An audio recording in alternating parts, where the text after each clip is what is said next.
right, can you guys hear me okay there? We can.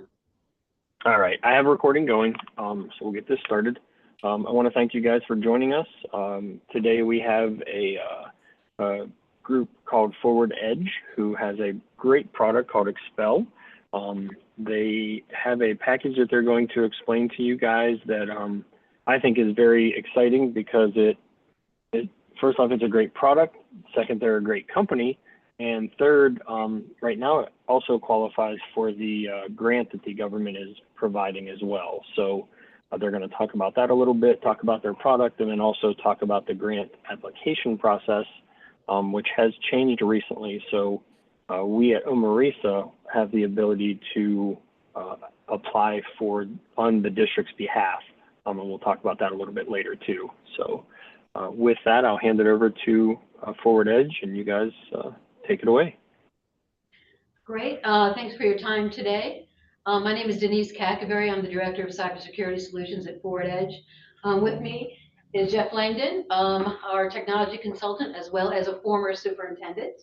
And as well, we have Kaylin Rutan, who is our Senior Security Information Officer at Forward Edge, who has been very instrumental in developing our Xpel platform over these many years. So if there's any questions at a high technical level in the chat, go ahead and pop them in, and JD will ask us in real time. So if any of you are not familiar with Forward Edge, we are based out of the Cincinnati, Ohio area. Our core competency is network engineering. We've been in business since 2005. Just a quick overview, just so you can get our perspective. The most important thing to remember about Forward Edge is that we are solely K-12 focused. So we have a very established partner managed service practice where we are the entire technology division for a district, or we can engage on a project basis. Servers, switches, wireless, access control, video surveillance, you name it, we do it. We also have a CNI division. I think we're up to about, 30 former coaches. If you go to ITC or FETC and go to the Google booth, it's all our coaches. They are much celebrated nationally at this point. Our CIO is, again, a much celebrated architectural technology designer, working on probably close to 50 buildings over the last few years in alignment with the FCC guidelines and his partnerships with many architectural firms. We have on-site services and about 50 techs that are in districts on a break-fix basis daily. We have a structured cabling solution division as well, but we are here to talk about managed cybersecurity, which is our Xpel branded platform. We've always been in the business as a network engineering company. We've always been in the business of network security, but we formalized this division about 6 years ago now, and it's branded Xpel. And the reason it's a kind of a departure in branding is because we treat cybersecurity very seriously. It is a distinct engineering discipline. So on one side of the house, we have a network operations center. On the other side of the house, we have a security operations center, which Kaylin heads. And again, those engineers are solely focused on cybersecurity. Our cybersecurity Xpel platform has won 4 national cooperative purchasing contracts in the last 2 years. So now we are available on a national level. Obviously, the solutions are delivered remotely, so we're able to deliver it to districts nationwide. Next, Kaylin, maybe I should be running that. And again, you're probably already very familiar with these frameworks.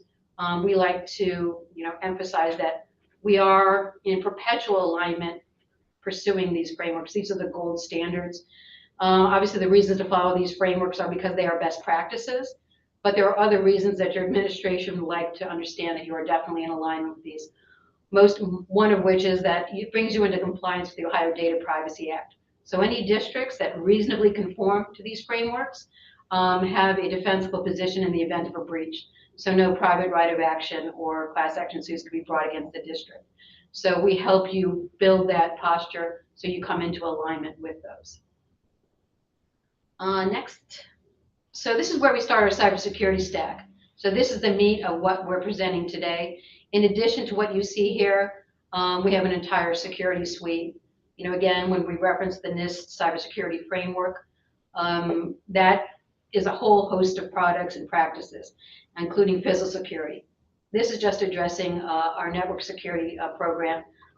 Again, so we're going to start with this. So we use a product called SentinelOne. You probably heard CrowdStrike, Sophos, Defender, SentinelOne. They're all great. They're all in the top Magic Quadrant from Gartner. And when you fill out a cyber liability insurance application, that's what the underwriters want to see. They want to see one of these top products. Central One is in a class of its own. We've been with them for, I don't know, 7 years now.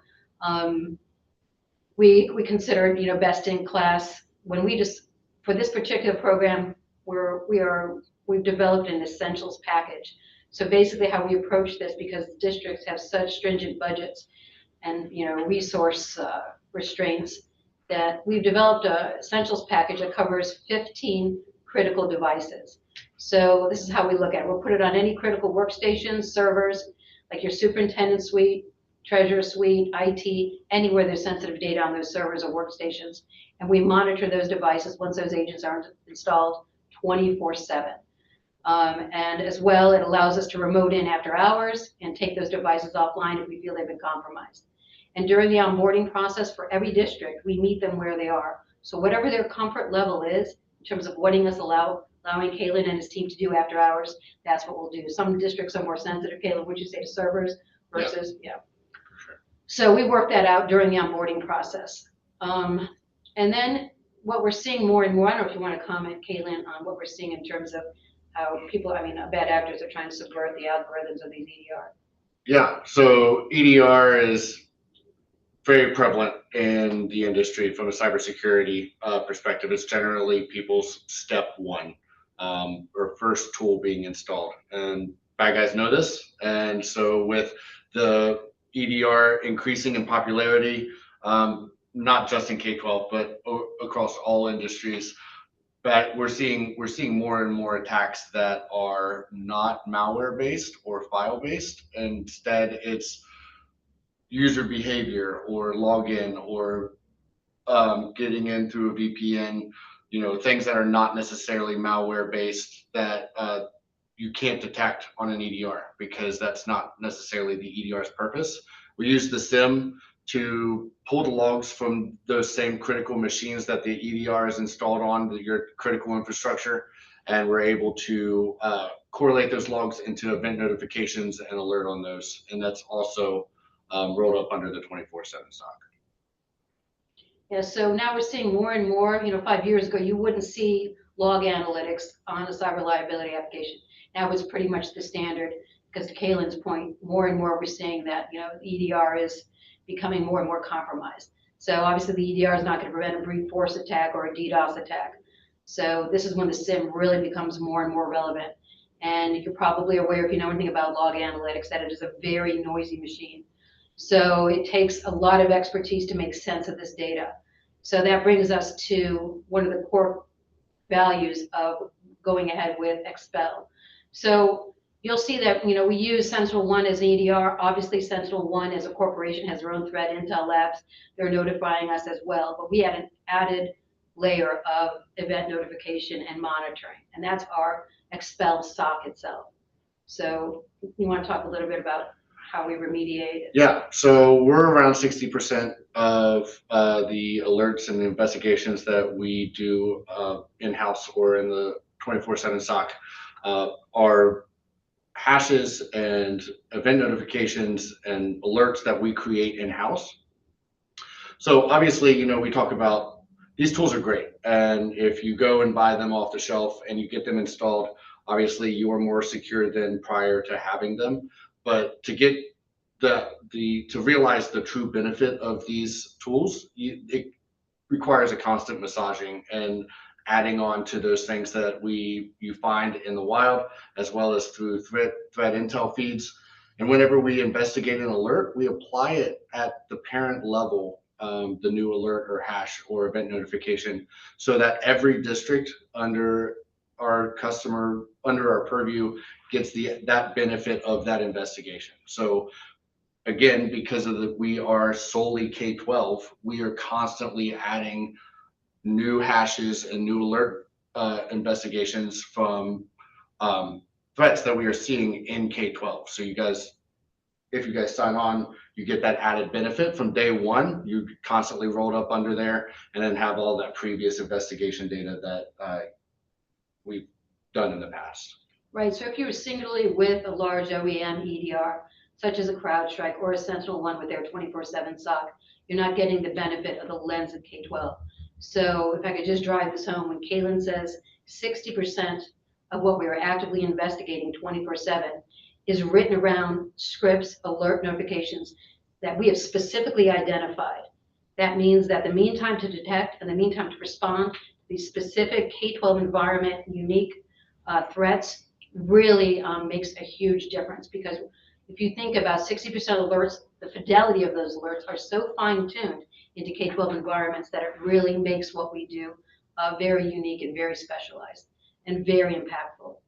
I mean, we could talk about some very specific recent events, ransomware attacks that we prevented, where we weren't getting a call from the SentinelOne SOC 4 hours after we had already identified it.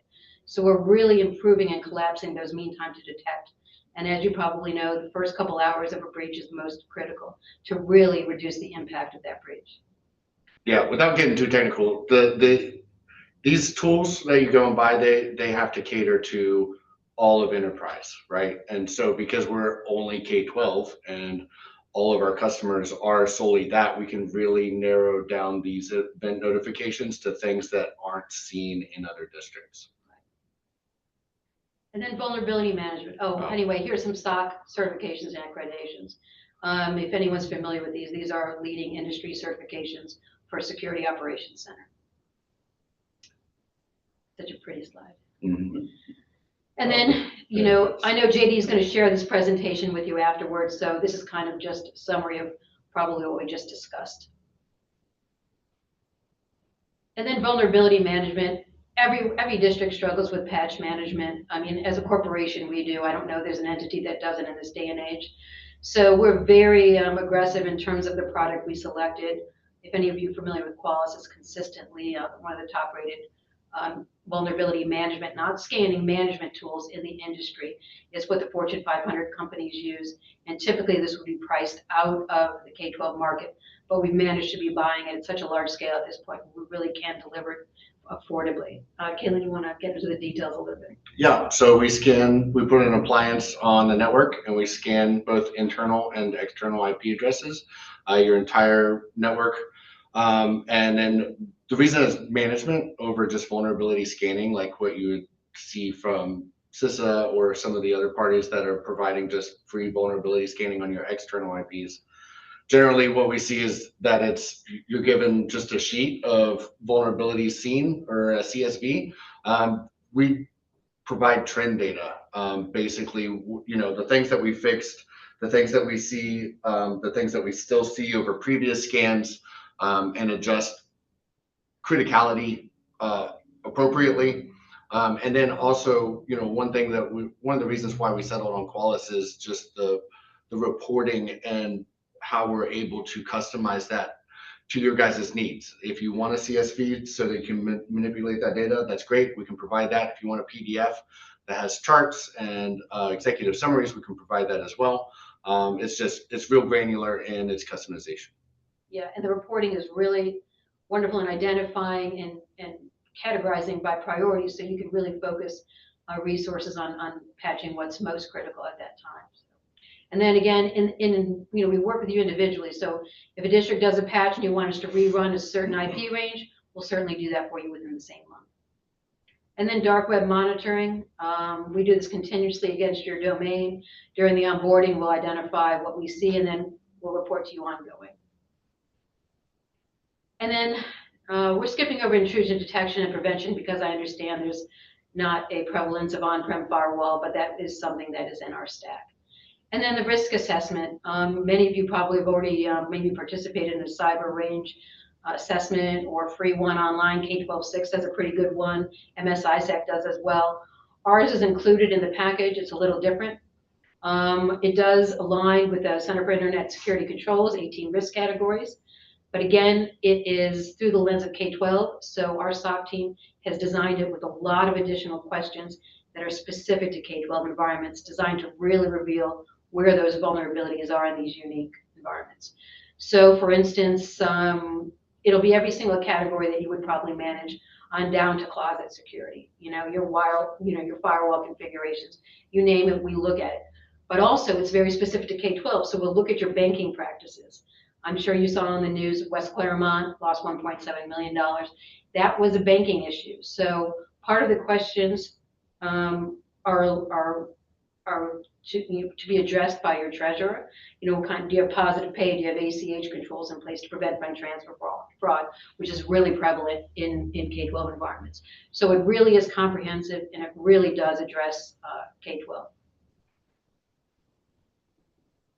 And security, yeah. Okay, and there's some of the different risk categories. Again, JD will share this with after you, and you can look at this at your leisure, but you can see how comprehensive it really is. And by the way, in that assessment, we do it annually. So it's included during the onboarding. We use it throughout the year as, you know, some guidelines to say, hey, if you have some free time, let's address this area where you scored badly. And then we do it year over year for a benchmark. As I said, it does a really good job of engaging your entire administration, because this is not just obviously an IT problem. This is an organizational wide security hardening, what we're trying to pursue. And then training comes next. So this doesn't include phishing threat simulation, this package, the essentials package.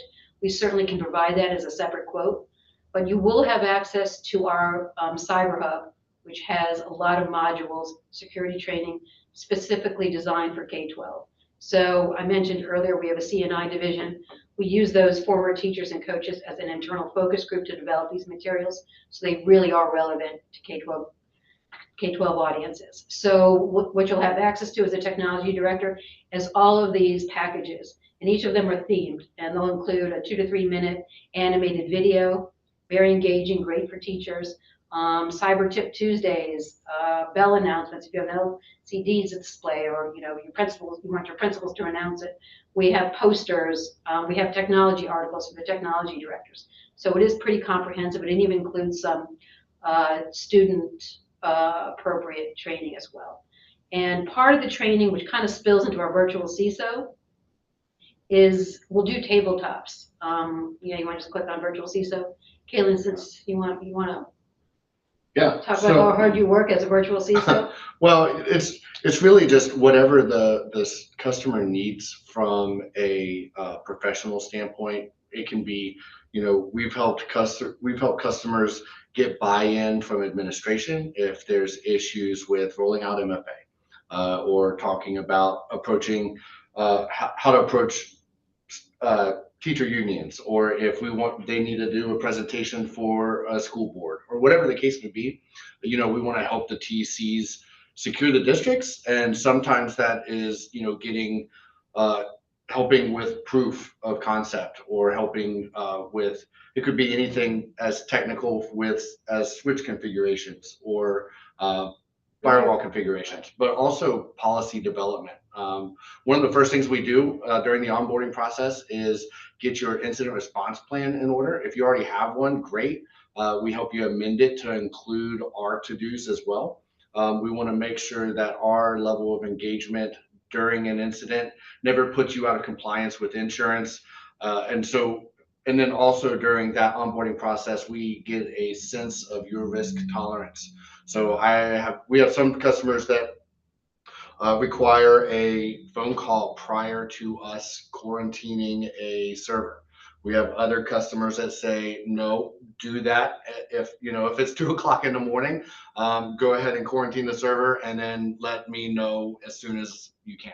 It all just kind of depends, and we cater to each individual customer in our level of engagement, as well as the incident response plan in case we need to provide boots on the ground, or in case of a serious incident. Yeah, and there's a next slide that kind of lists all the different types of protocols that we can help you harden in terms of policy. And maybe it's not in there, it might be later. But yeah, maybe one more slide down, Caitlin. Oh, yep. Yeah, there you go. Yeah, so you can see change management, cloud computing. We'll look at your cloud, vendor agreements to make sure that your data is protected contractually. I mean, if there is nothing that we can't advise you on. We're pretty much versed in everything security now, from data privacy to FERPA, you name it. So, and again, even in terms of how sensitive we are to incident response planning, we'll even do a tabletop, and we encourage our districts to do that. So we'll actually, that's actually included. And then annually as well, part of the virtual CISO role, aside from the assessment itself, we do an actual CSR annually. So it'll give you a baseline of what happened, where you started, what happened, where we think you need to put energies in the renewal year. So it is very much an advisory role from a business case perspective, as well as improving your security posture organization-wide. Any questions yet in the chat? Okay, great. So Nope, things look good at this time. Okay, great. So this essentials package was actually designed before the grant came out. It aligns with it financially pretty well.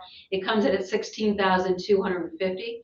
And what we've understood from being in this business for 6 years now is that up to 15 critical devices really can cover a smaller district.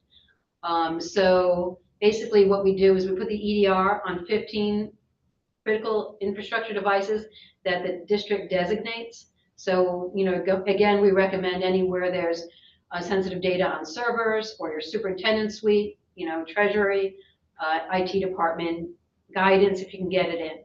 So, and while this particular package is priced fixed, we certainly can custom any type of infrastructure you want. So if you had 20 devices, we certainly could price that for you on a custom basis. It literally is a very short form you fill out, and we can get the pricing to you same day. And then again, this includes the 15 devices for log analytics, our 24/7 SOC, as we discussed, the dark web monitoring, the vulnerability management, and I'm sorry, that's a typo, up to 5,000 IPs, that's relevant to the vulnerability management. And what we find is 5,000 IPs covers 99% of the districts in Ohio. So that's a typo. We'll have to correct that, Jerry. We'll send that back to you. So it includes a vulnerability management monthly, the annual risk assessment, the virtual CISO role, as we explained, and if you wanted the know before phishing threat simulations, would have to quote that to you as an option. Just send us the email accounts, and we'll go ahead and price that for you. So that is the essentials package. And again, the grant comes up to $20,000 with 20% participatory funds from the district itself. So it's right in line with that. And again, if 15 devices is over or under, we can certainly price it accordingly. Just reach out to us and get it to you the same day. Next slide. And so the next slide, this is the form we would have you fill out so we could price for a custom. We just count the number of servers.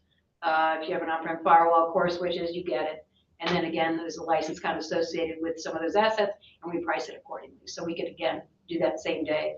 Given the time sensitivity of the September 16th application, we can certainly turn that around quickly. Just send it to JD, and he'll get it to us right away. And next slide. So then the application itself. Okay, so here's a quick overview of the actual grant. The total available funding for Ohio is $6,840,000. Maximum limit is $20,000. The district has to have a 20% cost share unless they can sign an economic hardship waiver and qualify for that. You can submit up to 5 projects. You can see on the application, but I think JD is going to handle that for you. And 25% will go to rural LGEs. So that's any county that has 50,000 population or less. And then it has to be, the performance period has to close by June 2026. So I don't know, Caleb, will you just kind of comment on how fast we do onboard districts? Yeah, it's as fast as you guys do. We move with customers during onboarding as fast as they want. It's mainly based on agent install, which we can help. If you guys have like SCCM, we can help build packages. We can help with Windows, Mac OS installs, Linux even. And so as soon as you guys get that out, we send the assessment to take the assessment. And then we set up everything else on the back end as long as you guys are able to push out the agents and the vulnerability appliance and take that assessment. And then we're able to move quickly. We've got most of my customers do it around the 2-week mark. But if you guys have priorities elsewhere, I've had customers do 30 days. And then I think the shortest one was done in like 8 business days or something like that. So. Yeah, so generally we can move as fast as you can. And then here's the application itself. So, it's pretty straightforward. It's 7 pages. I think the first 2 pages are just filling out names and addresses. The state has allowed, now, JD, you want to weigh in on this? JD can file on your behalf. You want to go to the next?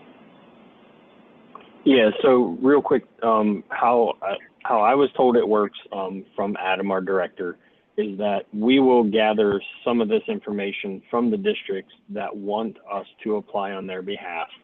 The state is allowing us to put that information into a spreadsheet that we can upload so that we can apply for whatever districts it is. If it's 10 districts, 12 districts, 50 districts, whatever that is. We can include all that information in the spreadsheet and then go ahead and apply for you guys.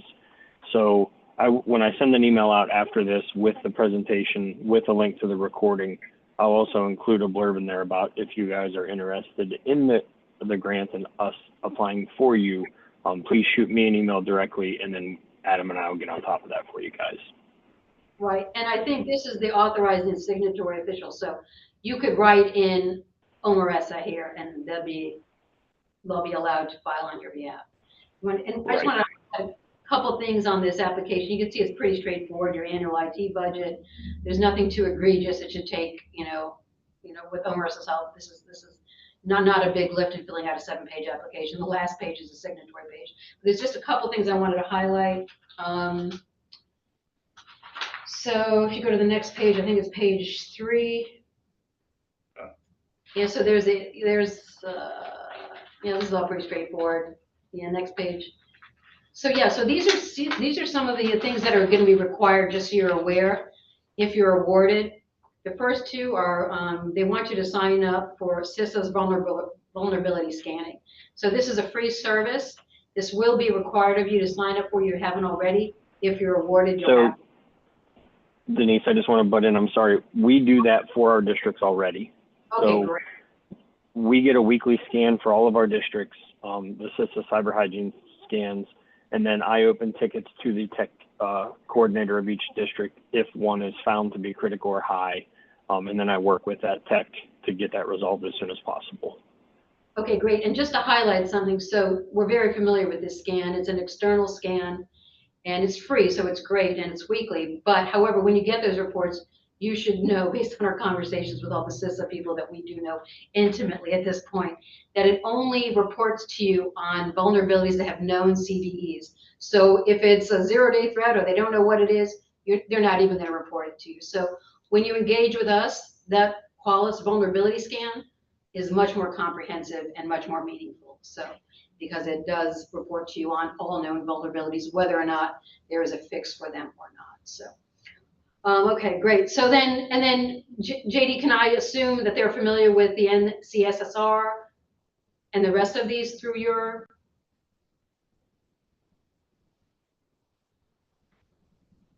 So the second one here, the NCSR, that's just an anonymous free assessment that you're going to be required to take so they can collect data. And the last two are voluntary. So if you've already participated in the cyber range 5-step training with the OPCI, that's great. We always encourage that, but that's not required. The first two are, the last two are voluntary. So that's kind of all I wanted to call out on the application. The last couple of pages where there's narratives and any type of goals or KPIs, we'll provide all of that to populate. We'll give that to OME-RESA so they can do that on your behalf. So that's kind of the heavy lift where you probably have to do some thinking. We'll take care of that for you. And let's go to the very end. I think that's it. If you want to open it up to questions.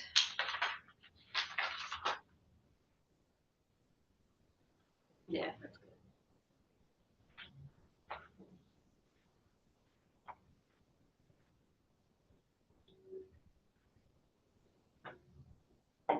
Okay, JD, if there's no questions, I think we did pretty well into 30 minutes. That's pretty digestible if they want to view it after the fact. I had one question, if you guys can hear me. Yes. Yep. So did I missee the EDR, the endpoint detection and response from you guys? That you guys actually only do like the servers primarily? You don't have something, you don't do like endpoints for like the users, like laptops and stuff. You just focus on the server side, and that kind of covers most everything. Yeah, Mitchell, it depends on the infrastructure. So that essentials package is 15 licenses. You can designate where they go. You know, it's, for $16,250 with the entire stack, we included 15 endpoints that are both have that agent, the Sentinel-1 agent as well as the SIEM log analytics. But yeah, but as I said, you can ask us for a quote for 30 licenses, whatever you deem is necessary to cover your critical infrastructure. So yeah, we just said 15. Do you want to comment on Yeah, well, that includes both server and endpoint. Preferably, just the security guy speaking, I prefer to you cover everything, but you can designate that 15 to be either server or endpoint or both. And then if you need more, if your critical infrastructure that includes server admin is more than 15 devices, we can quote that accordingly. Right, and the grant, I mean, obviously you can submit anything. You could submit something for $30,000 and maybe get awarded up to 20,000. So it's just whatever your budget will allow. This at least gives you an idea of what comprehensive 20% coverage with all those additional tools covers. So yes, we can quote anything above 15. It's just to get a price point out there for the average district that we're seeing. Okay. Happy to quote it if you want to go above 15 for critical devices. No, as far as critical devices go, I think we'd probably be under the 15. I would have to double check. We might be close. Okay. So we also provide a tier 2 option, which is just the EDR, and it's not backed by 24/7. We have customers that use that for if you need an EDR on your entire staff list. Obviously, that's an add-on. But we can, if you want all of your devices to have EDR, which I definitely recommend it, they have something, then we can quote that as well. Yeah, and Okay. Mitchell, to comment on this, the reason why we wanted to partner with them, especially with this package, was it's at least enough to get your treasurer's office covered, their endpoints, and then if you have any, important servers that you need. I know a lot of our districts, their servers are now virtual. They may be through us, which has some type of coverage on it already. So this was more for, as a district, do you have anything that's local? Do you have anything that, is very important to you on-prem that needs to have some type of coverage that doesn't today? The big piece for me of this is the SOC, is the monitoring. I know most of the districts, you guys have one tech person. If you're lucky, you have two. And even with two, that is not enough to monitor security logs 24/7. Most people, those are going unmanaged and not looked at. And when you do look at it, you might spend hours going down a path to find out that I just spent half a day on something that's a false positive that I didn't need to look into. So, for me, it's the ability to have that managed piece and have them help with, hey, here's something that, we took steps on, we remediated this for you, or we at least, contain that specific device and then can work with you on what needs done. I gotcha.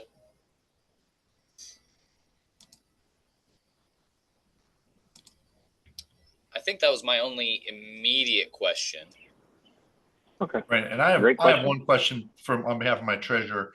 If the grant is for up to 20,000, and you're saying if the suite that we need is the 16,000 and change bill, does that mean we do 20% of whatever we ask for, or if it's 20, they're going to pay 20,000 and we do 20% in addition to that?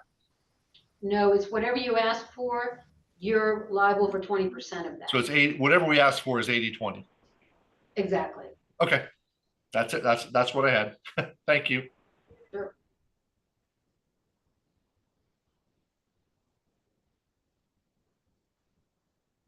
Any other questions from you guys? There's nothing in chat, Denise, so I think we're good. Great. Okay, thank you so much for your time. We're here again for any questions you may have. Feel free to reach out to JD and he'll certainly get them to us and we'll be able to respond quickly. Need a custom quote Absolutely. again, turn it around almost immediately. All right, very good. Thank you for your time. Thank you, guys. Bye, JD. Thanks.